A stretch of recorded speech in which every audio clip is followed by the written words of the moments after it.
This is the 20th season of Bass Talk Live. BTL is presented by Bass Cat Boats, Strike King Lures, AFTCO, Pro Guide Batteries, Spro, Gamakatsu, The Bass Tank, Denali Rods, Beatdown Outdoors, and Sunline. BTL coming at you. Good morning and welcome to another exciting edition of BTL Bass Talk Live, where we are going to talk about bass fishing. We made it through last week and we got another jam-packed week of professional bass fishing across the country. It is April 8th, which means the BPT is back in full swing. The Bassmaster Elite Series is in full swing. It's actually like a month off for the Opens. It was a really unique schedule. We kind of hit the Opens EQs. We kind of did three, bam, bam, bam. And then before you knew it, a third of the season was over. And then what many would deem to be the best month of bass fishing across the country, April. No tournaments in April. And then we kick it back up in May at Logan Martin. Predominantly a spotted bass fisher, but with some largemouth. And we're going to talk to one of the, I'm comfortable in saying, country's foremost authorities on spotted bass, just based on how he makes his living catching them and then his success in catching them. And that is this year's AFTCO Bass Boot Camp recruit, Emil Wagner. We're going to talk to Emil a little bit about spotted bass, about his year as the AFTCO Bass Boot Camp recruit. I said that we would get him on after every third of the season, so we're a third of the way in. We're going to have him on. We're going to talk to him a little bit. I'm interested in getting Emil's take on solar lunar tables and what his thoughts are on that, because here in just a couple hours, the eclipse starts kind of in Oklahoma. Like, I think it's a full eclipse kind of down there in the Texas area, but I'm interested to see what he says about that. Lots of stuff going on at the top level. We had Jacob Wheeler on last week. Very interested, and he was excited both on and off the record to see what goes down this week at the BPT on Dale Hollow. Listen, I know that we got a lot of viewers who probably don't watch a lot of the BPT. I'm guilty of that from time to time as well, but this is one that I will be tuning in for on Dale Hollow, a 2-pound minimum. Be interested to see whether the largemouth or the smallmouth play on that on a fishery with a lot of fish and a lot of potential, something that we haven't seen a lot of action on. A fishery like that. And then the Elite Series returns to action with back-to-back weeks in Florida, a unique time to be in Florida in April with a lot of the fish post-spawn. I think we are going to see a wide variety of tactics and techniques play in this. I think we're going to see all sorts of stuff in the top 10 in this tournament, from some bed fishing to shell beds to post-spawn fish to frogging to punching and a number of different lakes. I don't think it's all going to be the same thing. So very interesting to see how it goes down on the Harris chain this year. Oh, we're also going to talk to Emil. Well, we'll just bring him in because we got a bunch of stuff to talk to him about. What's up, dude? Thanks for jumping on BTL. What's up, Matt? Appreciate you having me. Are you a solar lunar guy? Like, are you jacked up for this? Are you like, oh my gosh, I got to get done? I honestly don't even know what that is. So I get, there's like you know what an eclipse is, no, right? I know the eclipse is happening, but I didn't know if you were going to ask me about like my opinion on fishing when it comes to that. But no, I don't have a clue. So you don't have an opinion, like you're not looking at the almanac or the front of your Bassmaster to be like, oh, dude, like I got to be on the lake during this time because this is when it says it's best. There's two things I don't pay attention to in fishing. It's the moon phase and pressure. I mean, obviously, if I go outside and there's not a cloud in the sky and it's sunny, I know it's high pressure, but I don't ever look at the numbers, and I don't want to know what the moon phase is or any of that stuff because I have to catch them either way. So that's just how I think about it. But I'm sure I could learn something if I did. But that's mainly because you have to go fishing regardless of the moon phase and the pressure, right? Like, if you could pick and choose, I feel like all the guys that are solar, lunar, and pressure guys are the guys that fish for fun, like for enjoyment, to where they can like look 3 weeks out and say, this Tuesday, that's the day that I need to be on the water, and then build around that. Yeah, or vice versa. It's like, I don't want to start a guide trip and then go out there and be like, cool, today's supposed to absolutely suck. Like, I'm sure that would really help my mindset going in. And they don't need to know that either. No, exactly. Yeah, there's enough factors that go into a guide trip. But have you ever had a day where they showed up to the ramp and you're like, these poor people have no idea that they are about to just experience the worst fishing of their life, but then you absolutely axe murder them? We've definitely had some days where I didn't expect it to be good. I've more so had a couple times when like the fishing's been unreal, and you've experienced it. The thing with spotted bass, like my busiest time, and like I stay pretty much whenever I'm home, I guide now because how much I'm gone with the opens. But the busiest time is the summer because I'm home the most. It's when people want to go the most. We got the most daylight, so I'll run double trips. Like I'll have a morning trip and an afternoon trip.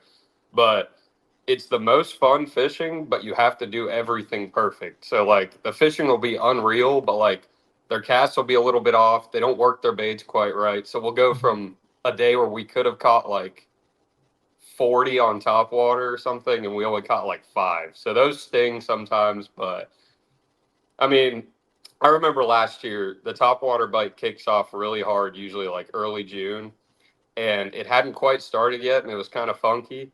And I had this guy Frank with me. He's gone with me 2 or 3 times now, and it was dead calm, sunny. It hadn't kicked off yet, and that was the day it started last summer. And like it was it was one of the best trips we've ever had. I don't know how many 4 and 5 pounders we caught on straight top water, not a cloud in the sky, middle of the day. So. Speaking of 4 and 5 pounders, you're coming off a really good tournament. We've talked about it on BTL. The Touring Anglers Association held a very unique tournament on Lake Lanier. No forward-facing sonar, no 360. Can we dive into that right off the hopper? You did finish third in that event. 3-day total weight of 59.85 pounds, a $5,000 entry fee, but you came away with that with a $25,000 check. Just for the logistics of it, there were, I think, 47 paid entries into that event with a total payout of $230,000. Chris Johnston, the Chris Johnston, 65-38 for the win. David Williams, the David Williams, 61-79 in second. And then you finished third. Drew Cook, Jared Littner, Corey Johnston, Jeff Gustafson, Rob Jordan, Joey Cifuentes. I should have just named them all because I'm sure some of those are local hammers, but the guys who were stacked, national touring level, and a 12th place paid $10,000. So the stage is set. So talk a little bit about that tournament, your initial impressions, and if you think this is going to catch on. Yep. So no forward-facing sonar, no practice, no waypoints. Pretty much just like went back in time for a tournament, and we showed up for registration there. They put these orange like lockbox type deals over our cables for the unit, and I think that's what scared some people away. They didn't quite look into it, but you didn't have to take your transducer off and stuff. There was just this like temporary box that went over it, and it was like you could tell if it got tampered with, yada yada yada. But anyway, we got a 4-hour ride around from 1 o'clock to 5 o'clock, and we couldn't fish, so that was pretty much just like a go look for bedfish for 4 hours kind of a deal. And we went and did that, and then literally just kicked off the tournament. We had a 2-week off limit, so I mean, I had a general idea of what to expect, but still not really. And dude, everyone was in a great mood. I mean, there was none of that, you know how divided everyone is right now and everything, but it was a really well run tournament. Like I said, everyone was in a good mood. The weights were really good. There was just a good vibe there, and I think he's going to do another one here soon. I know he's had a ton of interest from sponsors, people who didn't fish this one that want to hop in it.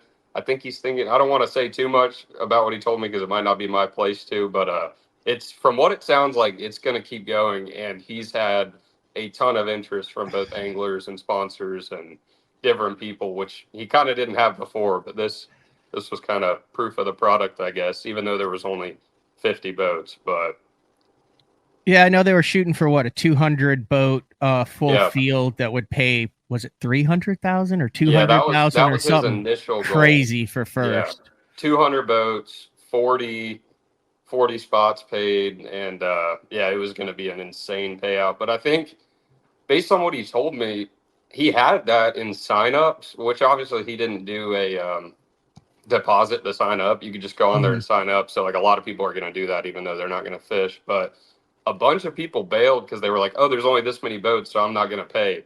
Whereas, like, if everyone would have just paid, it would have been like Would have been insane. a 200 boat event, but it was just kind of a domino effect. But yeah. All right, you finished third in this. Got a couple questions about it.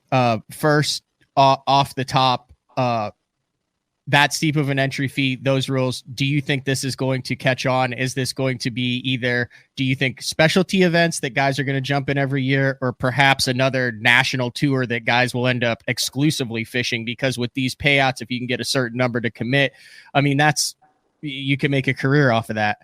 Yep. And any sponsor money he gets for that trail is going directly back into the payout. That thing is registered as a nonprofit. So it's got some crazy potential, but anyway, I think it's gonna be legit. He doesn't want to compete with Bass or MLF, so I think what would be ideal is if it was like a supplementary trail to everything else. So maybe he had some fall events and some winter events, which we don't ever get. I think that would be awesome. But no, I think it's gonna do good, even if it doesn't get a bunch of sponsor money. Just a really big pot tournament. And I've always said, and I guess it's easy to say from my point of view, and I know it's not the same for all the weekend anglers, but we put so much time and effort into this stuff. It's fun to throw some real money on the table and fish for it. So I think it's got legs. I think it's got potential. But second of all, I thought it was a great tournament. It was well run, but the time of the year did not really set up for actually highlighting no forward-facing sonar. What percentage of the fish would you say were caught off beds from the guys that were out there that obviously wouldn't have used forward-facing sonar anyway? Yeah. So I don't want to totally guess about everyone else, but I'm pretty much positive that the only people in the top 12 that were fishing for them, for the most part, I'm not saying people didn't have one or two in their limit to help them out or something, but for the most part was me, Kaz Anderson, Jeff Gustafson, and Joey Cifuentes. I think we were the only four guys fishing for spotted bass. I think everybody else pretty much weighed in dead fish. And when I say we hit it, the week, I've never seen it like that in my life. You could go into any pocket and there'd be pretty much any pocket and you'd see 2-pounders on bed. I mean, they were everywhere. And I hated it because I felt like I had about as good of a week as you can have without forward facing out there. And like if you would have told me I'd have 20 a day of spots, I would have told you I was probably going to win. Everyone around here said 19 a day to win it, but we didn't expect 8-pound largemouth to be weighed in. Every time I was like, big bass is 7-something when I watched the rain, and I was like, what?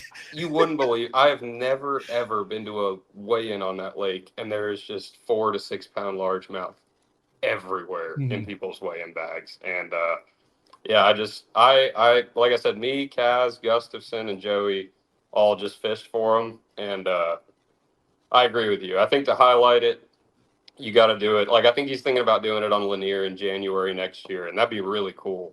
But still a really fun event. And I think April was just, he kind of saw that as like his open spot when he did it. Like there wasn't an open, there wasn't a Toyota, there wasn't this, and that's not easy to do now. No, noted. And I'm not bad mouthing it at all. I'm just saying these are some things because listen, I fall into the category of angler who, if I want to put my $5,000 into the ring for something like this, I think I could. Like, I mean, all I have to do is, and I know that there's been some talk about Hartwell potentially in the past and how they're looking at other fisheries and Lanier and where they want to kind of figure out where this trail goes as it grows and evolves and they get feedback.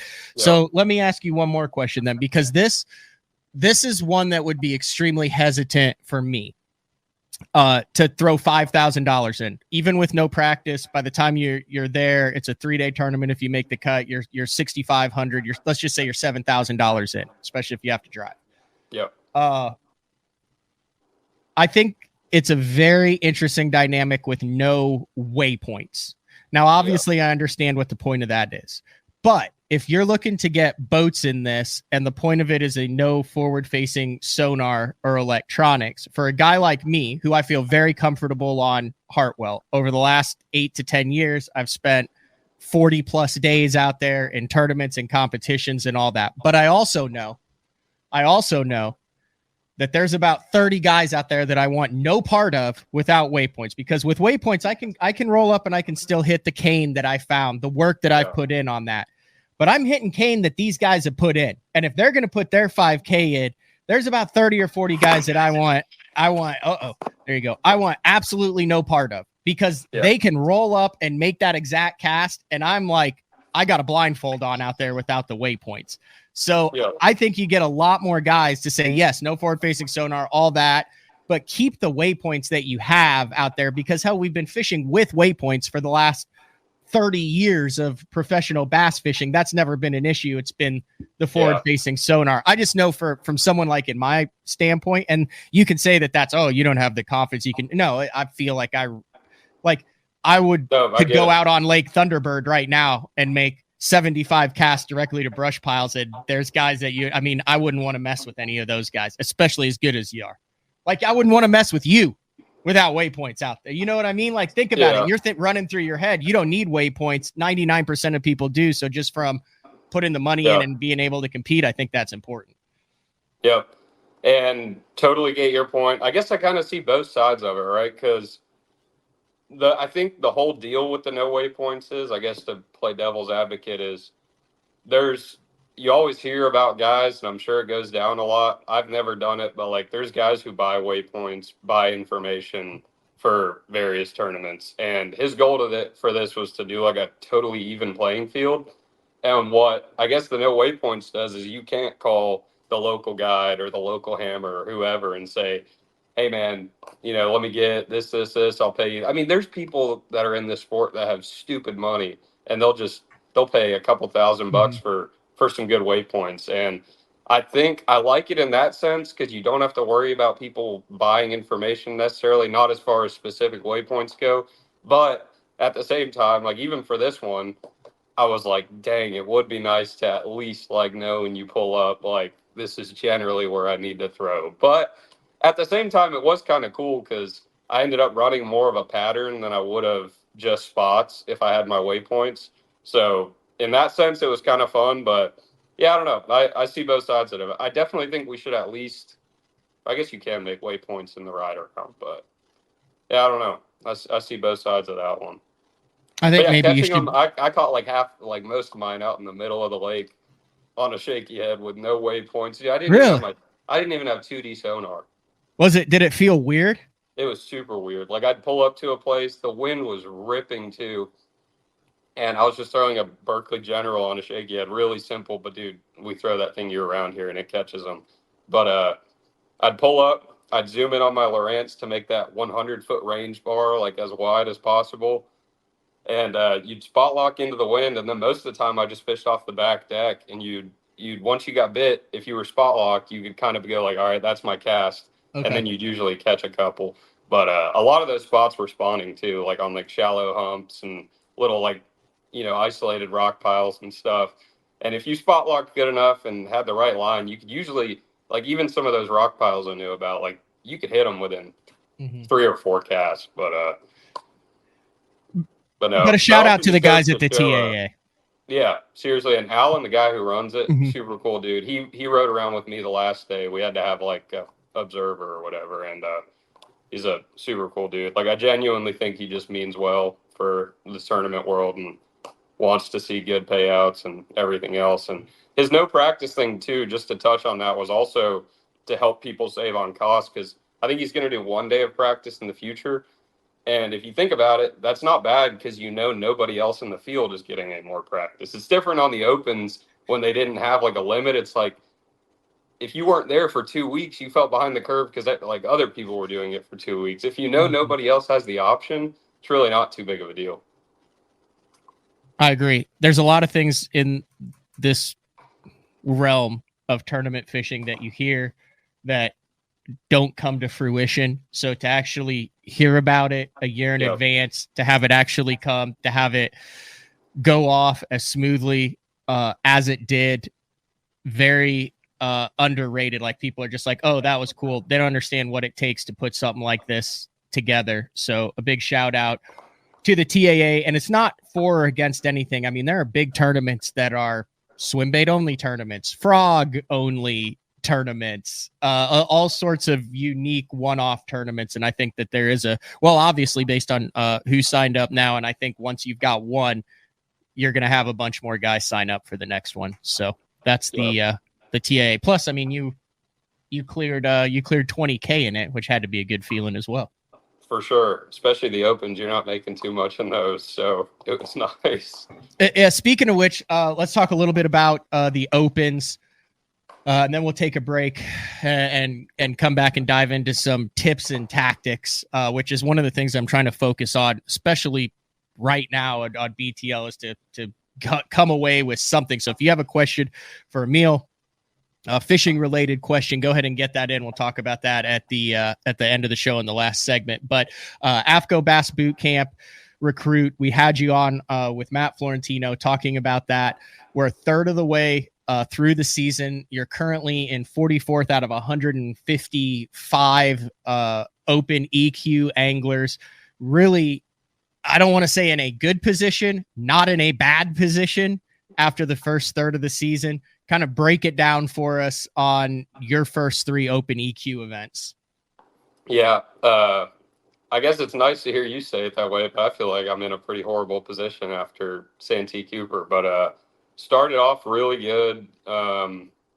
Came out of Okeechobee, I think in 11th or 12th. Had a big first day, had like 24 pounds, found some fish all to myself. The second day of practice, I found those fish, and I had like 28 pounds in there in a couple hours, and I was like, holy crap. And that was one of the only times I can say that I found the fish where I was like, I felt like I had a pretty good shot at winning that thing. I was like, if the lake doesn't pop off, it was going to be really good. The lake obviously popped off, and, Scott Martin and all that went down. But really good start at Okeechobee, and that was the one I had circled as like the just don't screw up and get out of here with like a top 70 or something. So was super grateful for that. Then we went to Ouachita, and that was one I was expecting, I guess, to do decent in, or at least, be comfortable in. And it went well. I think I got 24th at Ouachita, and I caught them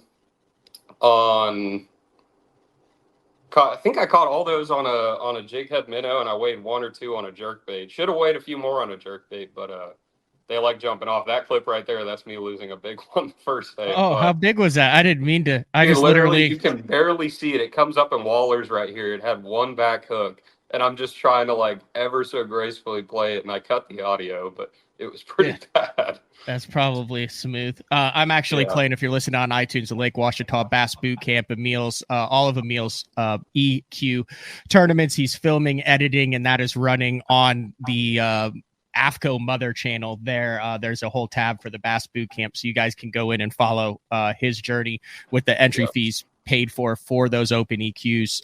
Thanks to AFTCO. This is the third year that they've done it, bringing it back since the 2019 season. So. Yeah, super appreciative of them as always. I mean, Matt's been awesome to work with. Really enjoying all the clothes as always. I've got to try more of it than I normally would have because, I get some more options now. And, dude, all their stuff is so awesome. Like that, I think that quarter zip you're wearing, that pullover, I just wore that all week. Yeah, that's money. It's like my favorite one so far. But I don't know how deep you want to get into the fishing in all these events. As deep as we can. I kind of wanted to break them down. Like a Ouachita had spotted bass in it. Obviously your deal, but I mean, that had to be, I don't know what your experience was on Ouachita, but it was I was actually surprised at how low you finished, and you finished in the 20s because that lake I loved that lake. I could not get enough of that thing. The grass kind of threw me off, though. I've never been on like an Ozarky lake like that had the spotted bass, the suspended fish, the timber, and then so much fishable hydrilla. Yeah, and that's what I've learned now is most of the big ones in that lake are in the grass. And if I could do it over again, I would have done the timber ditch deal and caught 11, 12. Like the second day, I had that 14 pounds by like 10:30. And I found some fish in the grass in practice and I caught like 2 4-pounders in one stretch, and I was like, oh, this is going to be good. But then I went on a huge dry spell. So I was like, this is too risky. I don't want to do it. But in reality, especially with that wind blowing, I should have just caught 12, 14 pounds out offshore and then picked up a trap or a jerk bait and just fished grass the rest of the time. But no, all my fish at Ouachita, I wasted like 3 hours both days of the tournament going up the river because I went up there one day in practice with a crankbait and caught like a 6, a 5, and another good one. Yeah, cranking. And I was like, okay, I'm going to go up here, catch a kicker or two, then go down the lake. Never caught a kicker either day. I went up there both days because they were like specific little spots, and that never worked out. But I pretty much had 3 drains I caught all my fish in, and they were on a flat-nosed minnow on a 3/8 ounce jig head. That's how I caught every single one. I weighed in one on a Berkeley stunner in the grass and lost a few like we were just looking at. But pretty straightforward live scope. I mean, they weren't even... There was a few that day we had straight sun where they were pretty hard to see. Like they'd be super tight on some of those timber tops. But other than that, like when you had clouds, they were easy as crap to see. They'd be out there roaming like 20, 30 feet down over really deep water. And they were really easy to catch, in my opinion, compared to...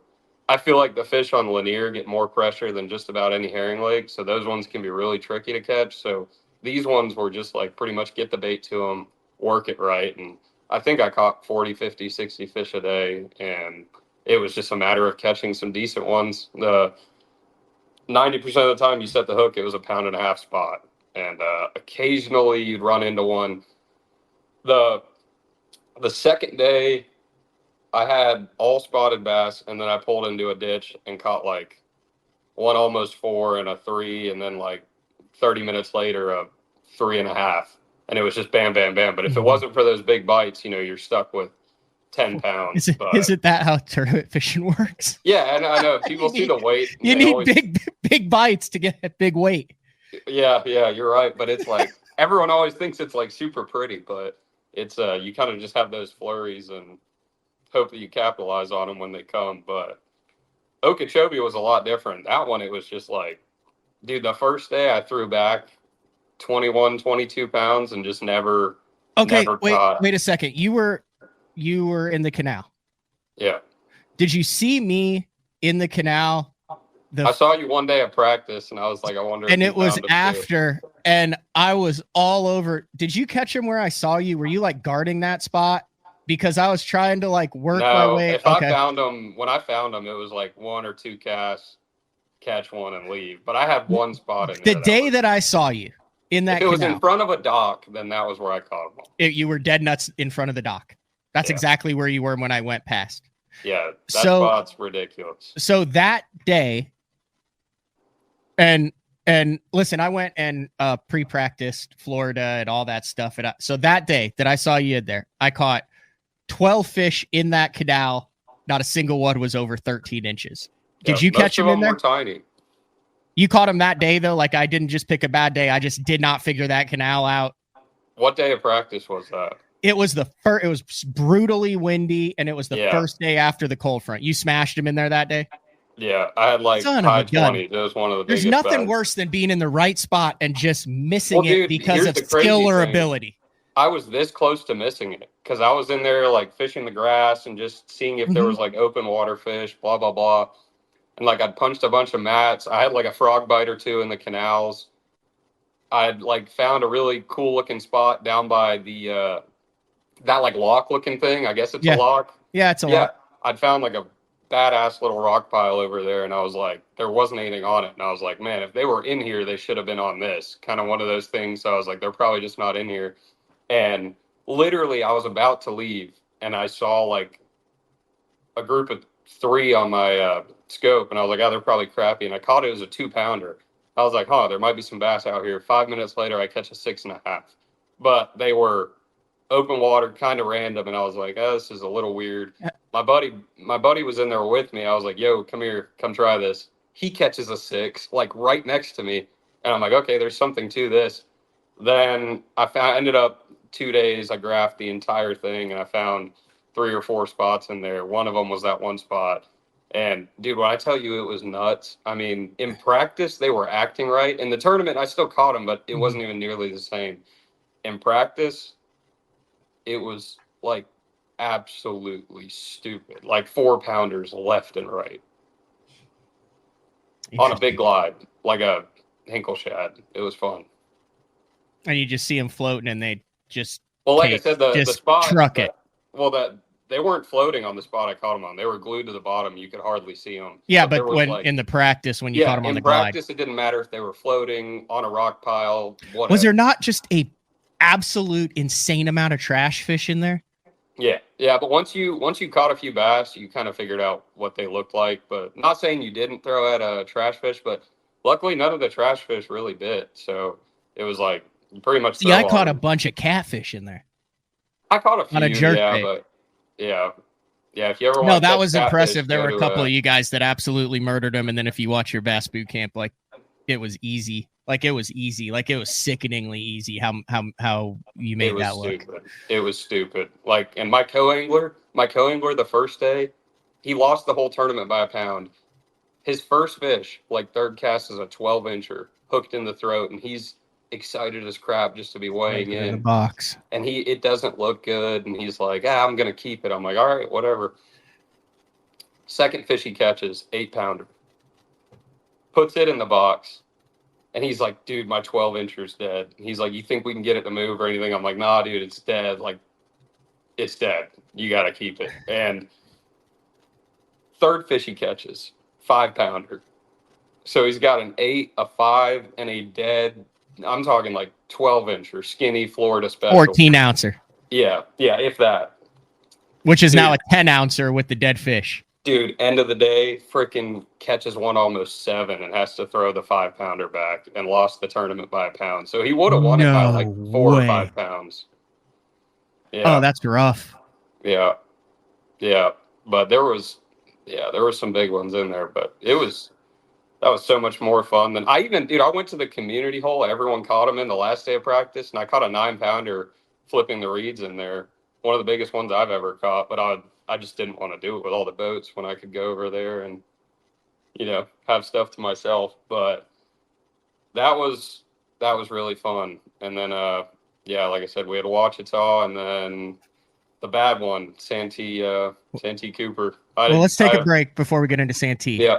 Let's take a break, and then we'll talk a little bit, because there's a lot of learning lessons there. As we go to break, I do want to bring to everybody's attention AFTCO. So AFTCO does a bunch of like cool lifestyle stuff. As you know, with Matt, one of the projects that they've been working on is a big swim bait kind of lifestyle piece with Paul Bailey and Patrick Tui, I believe. What's his name? Who was the first AFTCO Bass Boot Camp recruit? I know him, and I can't think of his name right now. He's the one who edited it. Yeah, Johnny Z. Yeah. John Ziola filmed it. So it is live now on AFTCO's social media on their YouTube, and we're going to play a little teaser. The link for this video is also in the description of the YouTube channel. So we'll play the teaser for this. I watched it actually before it came out, and it's a really cool piece, and made me want to dig my glide baits back out, something that I've actually put up over the last couple of years. Like I went really hard into it, and then like had a couple of 1 or 2 fish days and was like, yeah, I can't do this anymore. And now I really want to bring him back out, especially after this. So this is called Swim a Bait, an AFTCO original. Here's just a little 1 minute. Wow, dude. All right. Come on, fish. You're fishing for those big fish. And when you're fishing for those 5+ pound fish, and how he's been doing the big really bait deal, but focus on gizzard shad imitation baits. The largemouth bass has more than a big mouth. It's fast and powerful. NorCal is just different. We've got a different environment up here. It's weird. We kind of do this all 4 seasons. The big thing about a swim bait that I've learned is it's going to show you where they live. You have to know what you're doing. You have to know where you're throwing it, why you're throwing it. Every 3 feet, there's a ball of shad, there's a crawdad, there's a bluegill, a crappie, a catfish, a carp, a hitch, and the bass don't have to go far. I want to go look for the biggest one in the lake. So whether there's trout in the lake, gizzard shad in the lake, whatever the biggest forage may be, what are they eating? Like, what is the bigger piece of food that these bass are looking for. The fish really just focus on eating the bigger baits. You're searching for the above average bass, the ones that only eat trout, only eat gizzard shad, only have that high protein forage. I'm not throwing it for no reason. I'm shooting for the fence because I've seen something that's telling me to do it. The new Puma STS has been redesigned from the ground up. With the angler, design, function, and performance in mind, nothing on this new offering was compromised, and the only thing carried over from the previous version is the name. Based on the Soft Touch series hull that started with the flagship Jaguar, this new model is nimble and performs incredibly well at all speeds with either a 250 or 300 horsepower engine.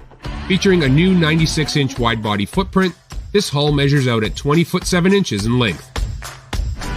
Industry-leading design coupled with tournament-winning performance. The Puma STS from Basscat. Feel the rush.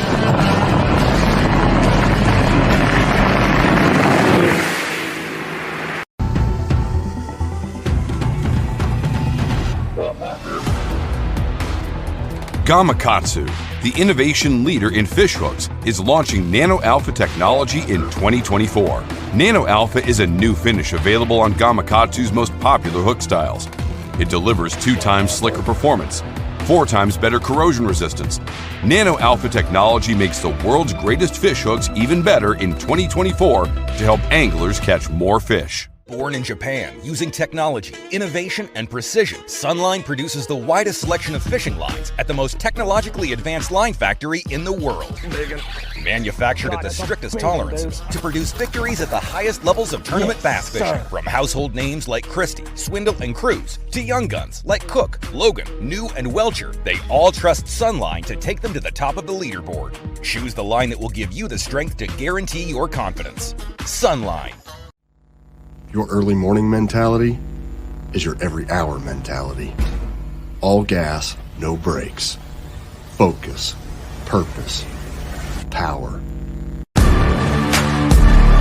Destined for the water, but confident everywhere else. A calming buzz before the storm, the truth of nature itself. You can't catch lightning in a bottle. There's a limit out there, but it's not with your gear. Unrelenting power delivery. Unparalleled weight savings. Keeping you on the water, whether you run a 9.9 or outscoping your best 5. In this rare air, there's power in the silence. It's a mindset, thinking only of the things that matter and freeing your mind from the things that you trust.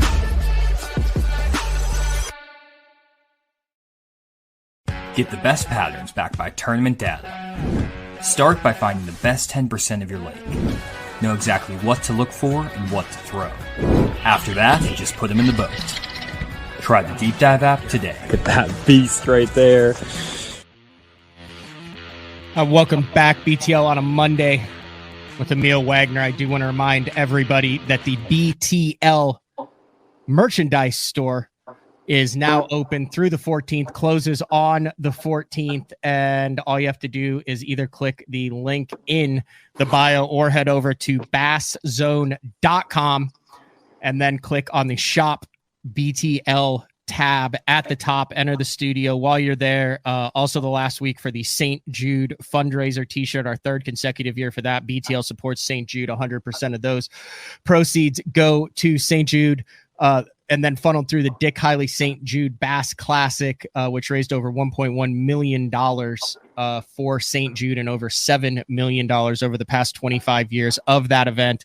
Hopefully I will not be fishing that, but I'm currently planning on fishing that the first week of May with Adam Bartuzek up on the Mississippi River. If I don't fish it, that means I made the final day of the next Open, which would be a positive, but I would also be sad that I'd miss the St. Jude, something that I've done for the last number of years. Also, all sorts of BTL merch here while you're there. Pick up some of the new stuff there.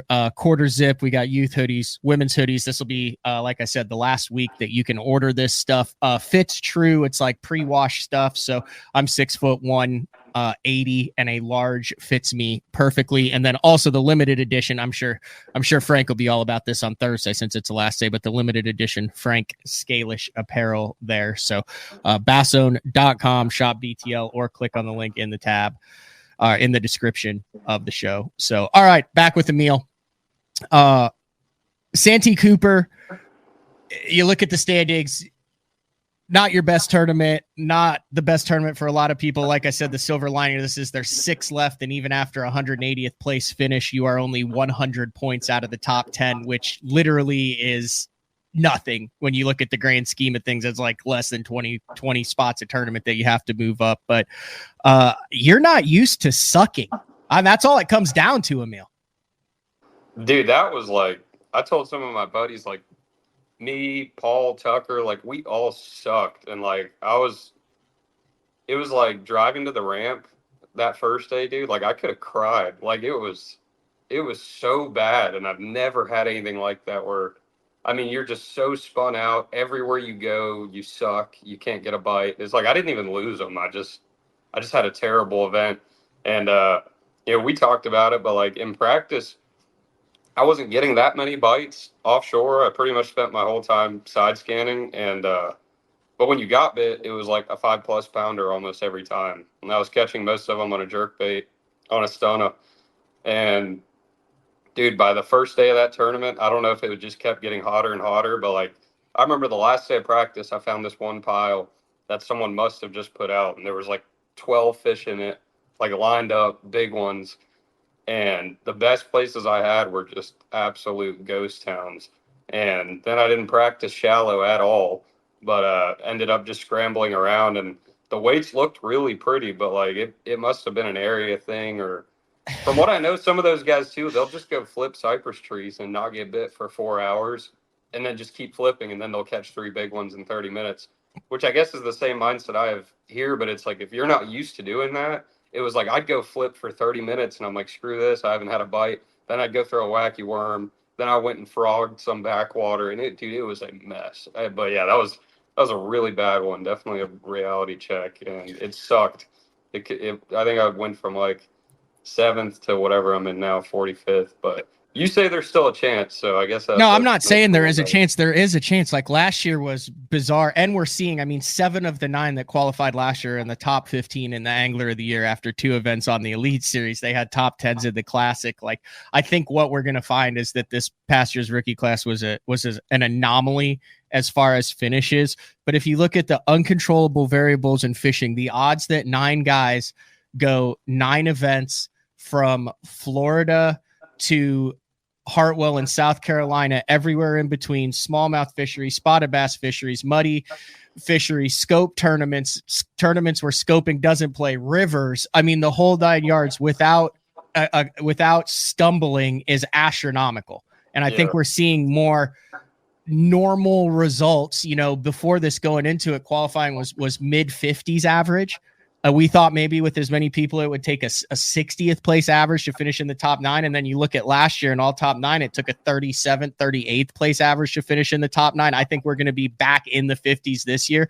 I mean, you're a casualty of it. Like I said, Tucker is. There are a bunch of guys that just never stumbled last year. And the fact that you had a 186th place finish and 14 points and you're only 100 points out. Like, heck, I had a 160th place finish and I'm less than 2 points out, or 200 points out.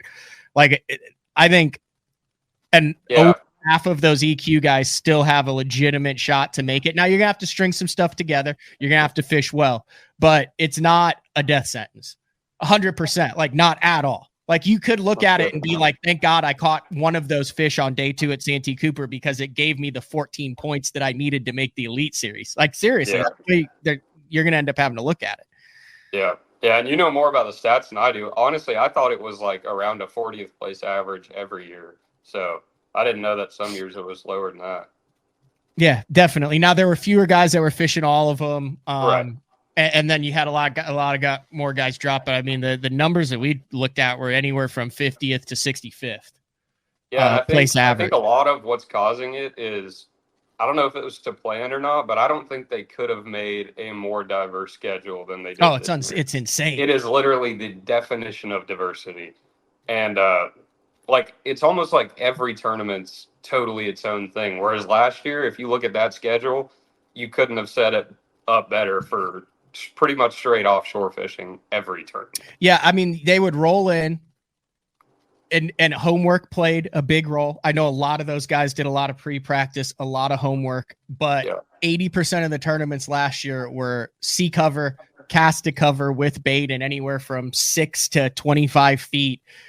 Find the zone that the bigger fish were in and just pick fish off of isolated cover. When you look back at it, I mean, you're in the middle of it and you're like, oh, this is a diverse schedule. But then you look back at how all those tournaments were dominated and you're like, dude, like these guys got on a roll. They went from one event to the next. They figured out what they were looking for. They had the utmost confidence in it. They didn't try to make things that were too complicated. And I'm sure they were getting off the water going, how in the hell does everybody not have 17 pounds today? Yeah.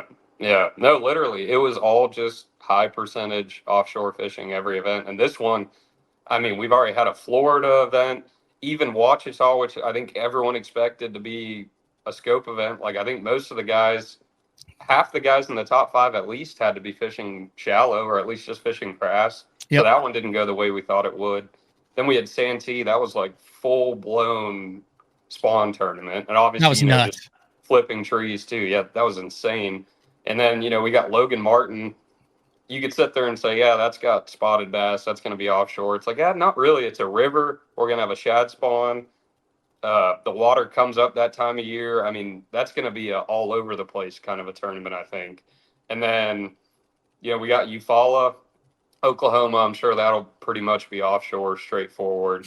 Yeah, that'll be the that we'll call that the off limits fest. The off limits fest. Yeah. So like last year rolling out at boat like 130, I counted 110 boats on the bank right outside off limits. It was so you guys thought Florida was nuts. What some of the pictures that the drones caught in Florida, like it was Florida times 10.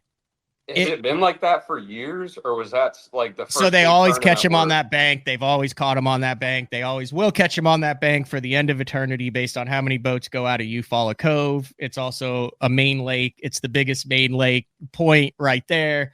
It's a post spawn. It's a pre-spawn. It's release fish. It's different watercolor. It's flat, chunky. Like they'll always catch him there. It just so happened, usually if you've got a 30 boat tournament, 10 boats will start on it. So that's still a third of the field. So you put 200 some boats on it and you get 80 to 100 boats that start on it. Makes sense. It was bonkers, dude. Like bonkers. Like you had 4 boats cast into one rock. Yeah. Yeah. And there were still multiple top 10s off of it. And there always will be. I do not like fishing around other boats at all. So hopefully we can find something different there. But yeah, it sounds like one of those you kind of got to take your medicine and probably catch a few there, whether you like it or not. But no, and then like back to the schedule, like that one's offshore. And then we go to St. Clair. I mean, that'll be straightforward. That'll be so fun. The whole top 10 will be doing the same thing. And then, where do we go after that? Mississippi River? That's no. We go to the biggest wild card of the entire schedule. Yeah, Leech, which is, I mean, there's never even been a Bassmaster event there. It's huge. It's 22 hours from my house, even further for the Florida guys and everyone else. I mean, that's just, you ever fish rice?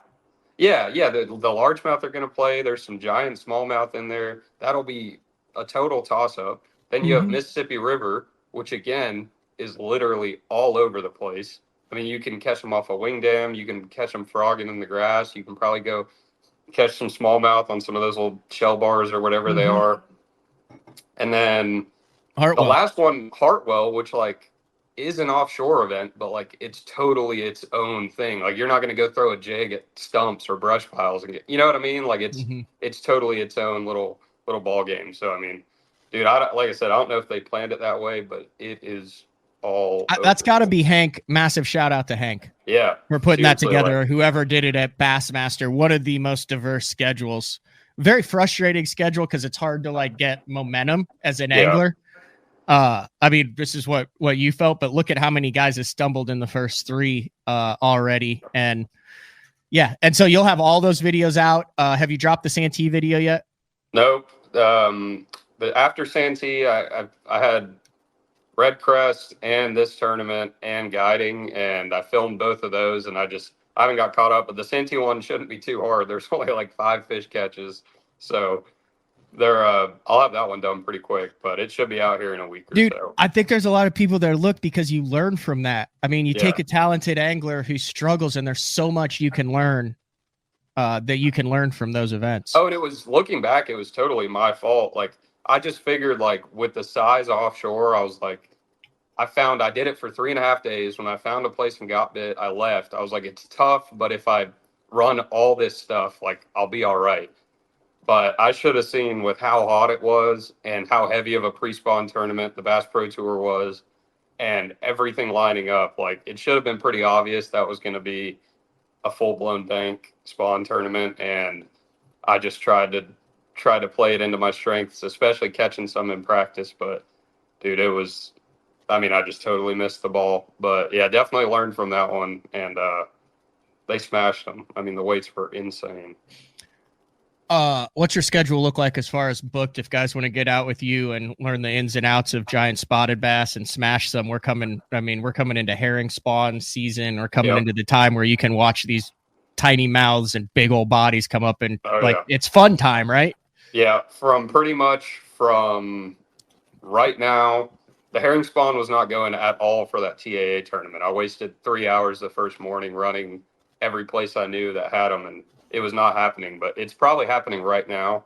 But pretty much right now till October is the funnest time to be on Lanier. I know that's like half the year, but we pretty much catch them exclusively on top water, hard swim baits, flukes, all the fun stuff. And I mean, I always tell people this, and I'm not just saying it, like, it has to be some of the most fun bass fishing you can do in the country. But don't have a lot of dates available till the summer, but if anyone wants to get out April or May, I'm sure May, I'm pretty much out for the count. I got the Open, then a Toyota. I'm fishing an Invitational, so that's all over the place. But I think I have a few dates in April I haven't booked that I might still not, but if you want to get out in April, we could work something out. But other than that, booking summer trips, June and July is the most fun time to be on the lake by far.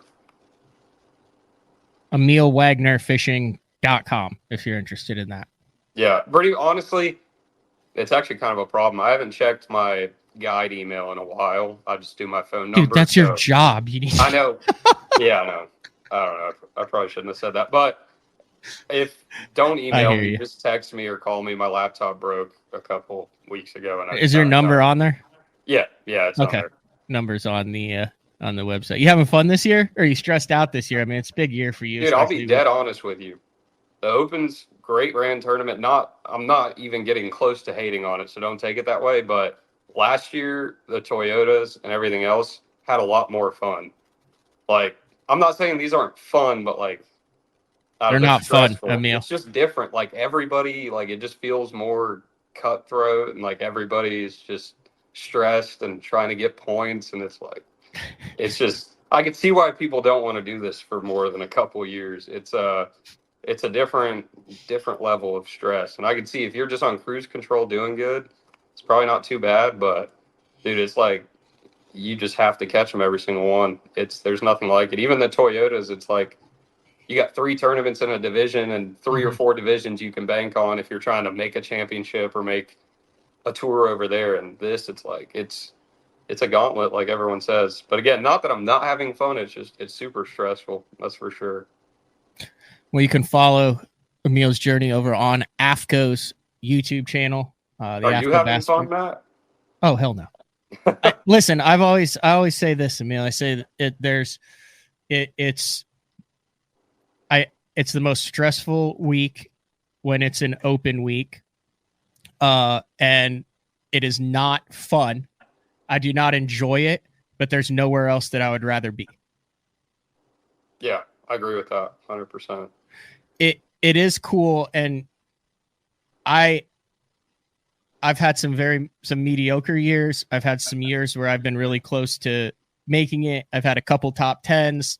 I've also had a lot of 60 to 80th place, very pedestrian finishes where you're just stacking points and move on to the next one. And it's neither here nor there. But I will say in the opens, there have been moments every year where you don't realize how, and maybe this is something that you need to work with a psychologist with or something, but you don't realize how much pressure you're putting on yourself during a tournament day, or how much have internalized trying to make the Elite Series, until you have something happen that you needed to happen that gets you through that day, where you realize, okay, I survived today. This was a successful day. And it's like that one fish catch or one decision. And then when all that stress leaves your body, when you have that one fish where you go, when you land it and no one else is around, you're like, you take a deep breath and you're like, dang, I did not realize how much I had internalized into this tournament. Do you experience that same thing? Yeah, for sure. I mean, it's pretty much straight stress until stuff starts going right. And then it's still stressful because like you're even like getting back to weigh-in is more stressful than normal. Because you're like, if I break down, I'm done. Season's done. Like, yeah, like it's like you're leaving 20 minutes early, like trying to make sure you're near another boat going to weigh in just in case I you do the break same down. thing.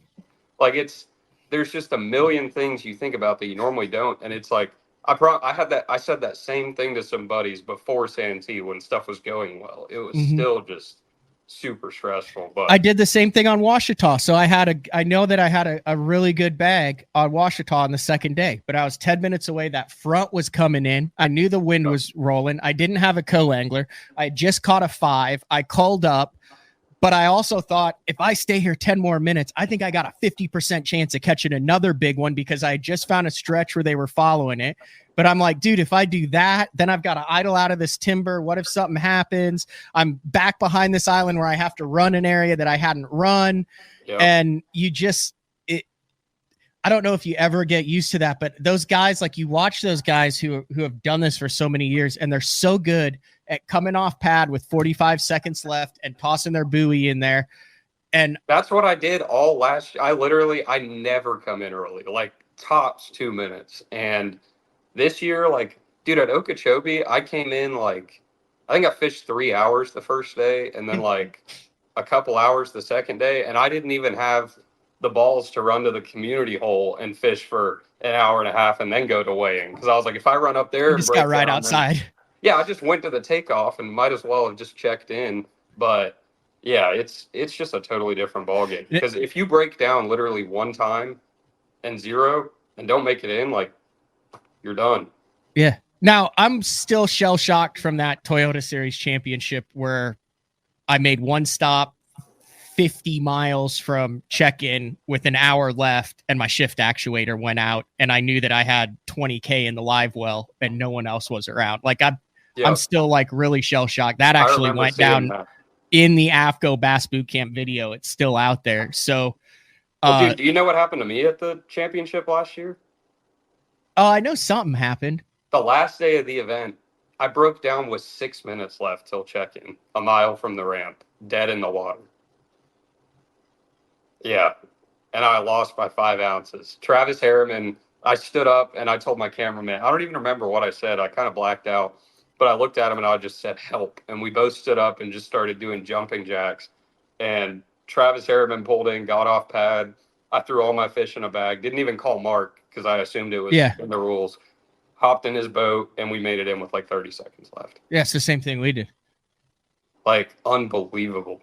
Like 6 minutes left. I'm dead in the water, and the ramp's like a mile from me. And I was just like, oh, my God. Yeah, no, I was 40. So I trolled out in the middle, and then I called the tournament director. He's like, yeah, you can hop in with your camera boat. So we were just taking our time. And then he calls back and he goes, wait, my bad. You can't hop in with your camera boat and you can't leave the boat in the middle on spot lock. So I literally just looked around. I was like, I'm screwed. Like I'm out in the middle. And then the last boat came in and we did the same thing. And I looked at my camera boat dude and they had a kid who was like 15. I said, can you run a boat? And I said, you're in charge of this boat now. Don't worry about it. If you wreck it, no big deal, but there's someone in that boat. And then we took off and made it in with like it. Dude, but those are like, there's so many people that go through, I feel like you go through so much time without that adrenaline rush like you just get stuck in the monotony of everyday life. And like, what did you play growing up, like in high school and stuff? Like, what was your sport? You look like a baseball guy. I played tennis for 8 years. Okay. So tennis, you get that adrenaline rush. Like, dude, outside of athletics, there's nothing really that gives you that adrenaline rush. Really? Yeah. Yeah. No, nothing. Like fishing was the only thing I ever really like loved. Yeah. I just played tennis because everyone in my family did it, but I know what you mean though. Maybe that's like the addiction that causes you to do like irrational money and time things, is that adrenaline rush where it hits, where afterwards you're just like, dude, that's why I do this thing.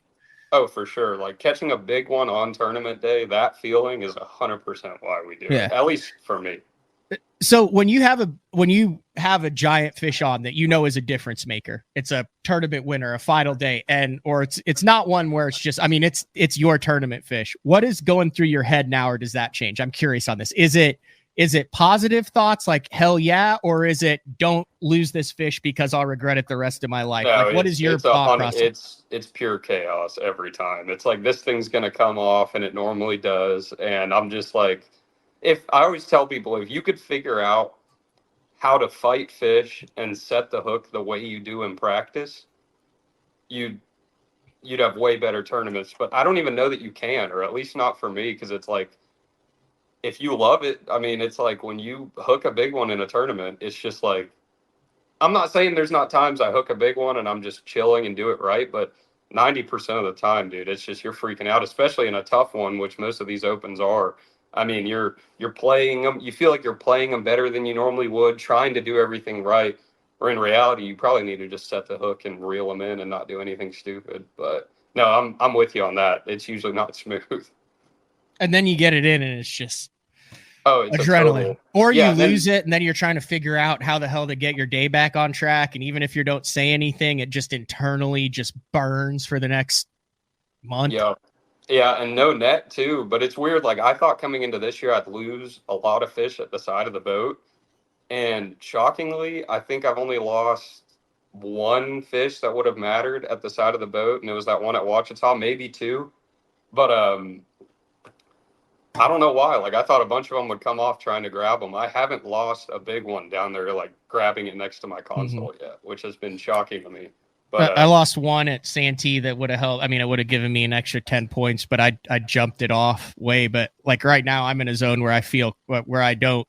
Last year, I was like, every time I'd hook one, I was like, oh God, oh my gosh, oh. And then, this year, it's like, it's weird how that goes in streaks. Like you can't force it either. Like you either hook it and you instantly know you're going to land it, or you hook it and your mind just goes to worst case scenario as soon as you know it's a big one. And you can't force, like you go 6 months where you freak out every big fish and then go 6 months where you're super calm. Are you like that as well? Oh yeah. And I think it varies every tournament. Like some tournaments where you're catching them and the vibe's good and like you got good sleep and like you're just cruising. And then the next tournament, you have one keeper at 11 and you're stressing, thinking about points. And then you finally hook one and it's like, I don't think you can help but kind of freak out, honestly. I would venture out to say that most people probably get pretty stressed when they're fighting a big one. I mean, even you can watch the Elite shows. The guy in the Elite series, they freak out, unless maybe not like Chrissy or someone like that. You got those kind of stoic guys, but Milliken doesn't freak out at all. Like he literally like just reels into that thing and he's like, there's a 10.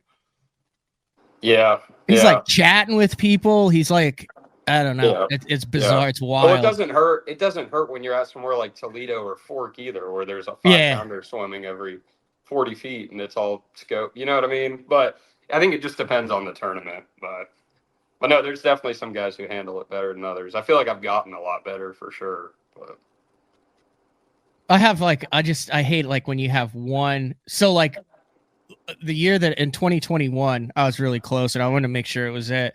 So it was tough on Smith, right? And on day 2, like I had a limit the first day. I was in the top 20. And on day 2, I had like a nice 2.5-pound bonus bite right off the hopper on a Ned on just a stretch that I was driving past. I literally looped back around and was like, something tells me I need to throw my Ned on this bank. And I hook it and I'm like, and keepers were like gold there for most of it. And I got it and he's done. And I just nonchalantly go to boat flip him and I bang him off the side of the boat. My line breaks.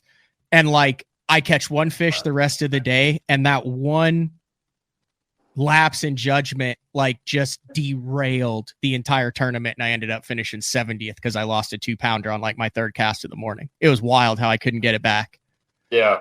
And the worst part is like when you're doing something, especially if you haven't caught many, if you land that 5-pounder or whatever it is, doing what you're doing, your confidence to keep doing that is way high. Whereas if you lose it for whatever reason, it's like, it's hard to keep doing it. But it's like, if you land it, your confidence keeps rolling and like you trust what you're doing because you put them in the boat. Whereas if you don't, it's like, you're right back to second guessing everything. So dude, I don't even know how to describe it to people who don't really tournament fish. But and then the opposite is the ones that you're not supposed to land. Like you literally are like, oh, this fish is going to come off, and then you get it, and then it pops off and it's in the boat, or it comes off as soon as it gets in the net or something. And you're like, dude, I just robbed a bank. Like that's a bonus 5. Yeah. I wish I could catch every fish in a tournament on a Carolina rig. I think that's the only lure rig that I don't lose them on. I don't know why. You throw it? Yeah, I throw it quite a bit. Actually, I used to not, but the last 2 years I've thrown it. I weighed in like half of them at Okeechobee on it. Yeah, I throw it quite a bit. I throw it a lot around here. That's disappointing. I was going to have you on a couple more times this year, but that might have sealed your fate on BTL there, Emil. Oh, well. Yeah, doesn't your boy Mark likes the Carolina rig, right? Oh, yeah. No, yeah. He's big time Carolina rig. All right. Anything else you want to get in here before I let you go? No, man, just appreciate AFTCO once again. I mean, they gave me a huge opportunity this year and couldn't be more thankful. And just if y'all could check out that video series and maybe like and comment on it, that'd be awesome, because I put a lot of time into the videos. I mean, they take almost 2 days to edit a piece. Those other ones are like almost an hour long. But no, not really. I appreciate you having me on. I'll come on here anytime. I like talking fishing. So, all right, dude, I'll see you in Alabama here in a couple weeks. Yeah, dude. Sounds good. All right, later. All right, Emil Wagner, very talented angler, and we'll see him in the top 10. I would expect at least twice more in the final 6 of the Bassmaster Open EQs. All right, we'll take our final break of the show. When we come back, we're going to talk about a $100,000 win in the Toyota Series this past weekend, and then also another win by a well-known angler on Santee Cooper. It's BTL on a Monday. We'll be back right after this. Yes. Fishing isn't just a hobby, it's an obsession. Whether it's blazing hot or bitterly cold, bright sunshine, raining, or even snowing, someplace, somewhere, there's a fish that's ready to bite. And as the angler, you need baits that will catch the fish anywhere, anytime, no matter the conditions. From throwing topwaters to cranking the depths, know the baits to throw. Choose Spro. Having confidence in your tackle while on the water is one of the main things to success, in my opinion. In the last couple of years with Denali, I've had just that. From anything from spinning rods, casting rods, tungsten products, even now to casting and spinning reels, I have the confidence to go out there and get the job done and know that all my equipment is going to handle it and do it just the way I want it. The thing about Denali is you've got great quality products at a great price point, so make sure you check them out. Have you considered purchasing new electronics for your rig? The type of mounts you choose to protect your investment should be part of the decision-making process. No matter if you prefer 1, 2, or 3 graphs up front, Beatdown Outdoors has a solution for you. Adjustable, versatile, rigid, and made in the USA. What's your ultimate electronics setup? Check out the full selection of Beatdown Outdoors products by visiting beatdownoutdoors.com. In 2023, we became a household name in the crappie fishing world thanks to Power Breaks, the game changer. Hey, bass fishing world, buckle up, because you're next. It's going to be fun.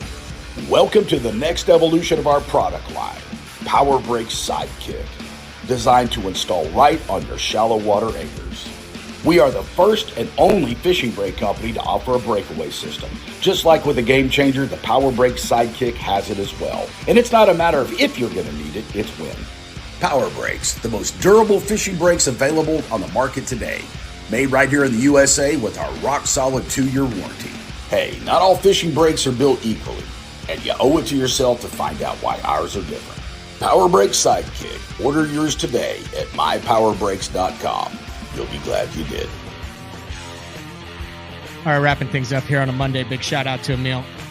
I like when we just organically get into fishing talk like that about landing, losing, momentum. That's one of the cool things that just organically happens in fishing, and I think is one of the really cool elements of the tournament side of fishing. So, I mean, I understand like there's fun fishes that when you just have something on the line and you're like, man, I have 5 minutes, something has to, and then it happens. Like, you cannot replicate that feeling. And the cool thing is, you can get that feeling in a 10-boat club tournament. You can get that feeling in a BFL, in a regional, in an open, in an elite series, in the classic. It's just cool to watch how stuff happens. You know, obviously you think the last one that I could think of is when Hamner had picked up Robbie at the Bassmaster Classic and was going around that dock at Wolf Creek and catches that 3.5 pounder, like just in the last couple minutes where he's trying to cull and get everything in. And you could just tell the adrenaline and energy that was going through his body. Man, you cannot fake that. You cannot force that. It doesn't matter how you get to that point, but those are the moments that we live for in the sport. All right. Rusty Cooper wins the MLF Toyota on Smith Lake and cashes a check for $95,500. Now, a good portion of that, I think like $30,000 was the Phoenix money. But I was just coming off of a Yoda series on Toledo Bend that had low 100s as far as participation, entry fees, and the payouts. This is a good derby right here, especially if you're a Phoenix guy. 95.5.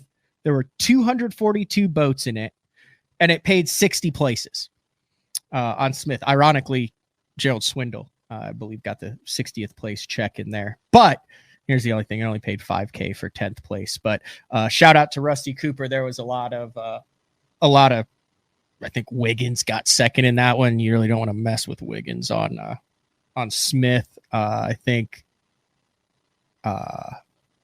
Laker Howell had a top 10 in that. There are a bunch of good guys over there. And then we mentioned it a lot about Santee today. Kyle Austin, who we've had on, who won the Bassmaster Open on Santee a couple weeks ago, 22-14 in the BFL on Santee Cooper to get a Bassmaster Open win and a BFL win within a month span. So congratulations to Kyle Austin, one of the good guys in the sport. He'll be on the Elite Series very soon. Very talented angler. All right. Busy week. Like I said, be able to watch the Elite Series on the Harris chain, filming with Todd, Ish, and Andrew on Andrew Upshaw's channel for the Open Pros Pick'em. So stay tuned on his channel for that. Also check out the Facts of Fishing YouTube channel for the Cull, a whole new series of culls that I filmed with Dave Mercer. That'll be out on his channel. Also check out Scott Martin's channel right now. He is running the Bassmaster Open from Santee Cooper. So there's a few guest appearances in that series that you might want to check out. And then don't forget, this is the last week for the BTL merch and to support St. Jude, the Bass Fishing and St. Jude Bass Fishing Saves Lives t-shirt, the Frank Scalish Signature Series merchandise, and the one-time only BTL merchandise. So if you guys have any questions on that, feel free to shoot me a DM at Matt Pangrek.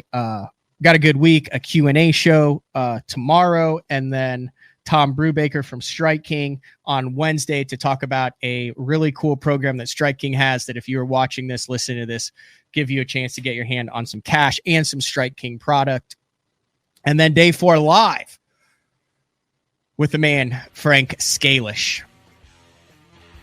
All right, that's all we got for today. We'll see everybody same place, same time tomorrow. Later.